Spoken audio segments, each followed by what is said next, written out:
পূর্ণিমার প্রাক্তন স্বামীকে বিয়ে করে আলোচনায় এসেছেন ঢাকাই সিনেমার জনপ্রিয় অভিনেত্রী সাবরিনা সুলতানা কেয়া। জানালেন ২৯ বছর বয়সে এসে বিয়ের খবর। বৃহস্পতিবার পারিবারিক আয়োজনে এই বিয়ের আনুষ্ঠানিকতা সম্পন্ন হয়। চিত্রশিল্পী সাবরিনা সুলতানা কেয়া ৯০ দশকের মান্না ও সাকিবের সঙ্গে অভিনয় শুরু করেছিলেন তিনি। তা প্রায় ২ যুগ আগে।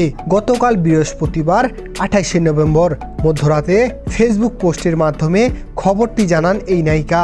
সামাজিক যোগাযোগ মাধ্যমে তিনি বিয়ের খবর জানিয়ে লিখেছেন, আলহামদুলিল্লাহ বিয়ে করলাম, সবাই আমাদের জন্য দোয়া করবেন। খোঁজ নিয়ে জানা গেছে কেয়ার স্বামীর নাম মোস্তাক কিবরিয়া।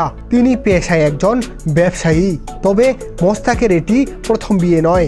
এর আগে মোস্তাক কিবরিয়া চিত্রনায়িকা পূর্ণিমাকে বিয়ে করেছিলেন, তাই পূর্ণিমার প্রাক্তন স্বামী তিনি। জানা গেছে ২০০৫ সালের ৬ সেপ্টেম্বর ব্যবসায়ী মোস্তাক কিবরিয়ার সঙ্গে প্রথম বিবাহ বন্ধনে আবদ্ধ হন পূর্ণিমা। তার সঙ্গে ডিভোর্স হয় ২০০৭ সালের ১৫ মে। বিয়ে প্রসঙ্গে কেয়া গণমাধ্যমকে বলেন, হঠাৎ করেই বিয়ে করা, তেমন কোনো পরিকল্পনা ছিল না, বিয়েটা পারিবারিকভাবেই হয়েছে। আমার ও মোস্তাকের মা চাইছিলেন বিয়েটা হোক, দুই পরিবারের ইচ্ছেতেই বিয়ে হয়েছে। সবাই আমাদের নতুন সংসারের জীবনের জন্য দোয়া করবেন, যেন বাকি পথটা একসঙ্গে পাড়ি দিতে পারি।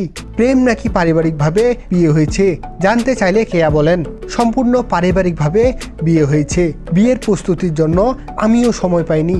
বিয়ের সময় শুধু দুই পরিবারের ঘনিষ্ঠজনরাই উপস্থিত ছিলেন। প্রসঙ্গত মন্তাজুর রহমান আকবরের নির্মিত কঠিন বাস্তব সিনেমার মাধ্যমে বড় পর্দায় পা রাখেন সাবরিনা সুলতানা কেয়া।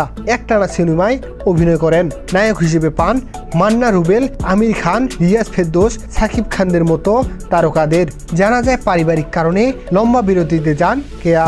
এরপর ২০১৫ সালে ব্ল্যাক মানি দিয়ে আবারও পর্দায় ফিরেন নায়িকা। তবে তার অভিনীত বেশ কিছু সিনেমা প্রেক্ষাগৃহে মুক্তির অপেক্ষায় রয়েছে। কাঠগোলাপ দেশের সেন্সর জড়িত কারণে আটকে রয়েছে। তবে সিনেমাটি বুলগেরিয়া, ভারত, আমেরিকা সহ বিশ্বের নানান চলচ্চিত্র উৎসবে অংশ নিয়ে ৮টি পুরস্কার অর্জন করেছে।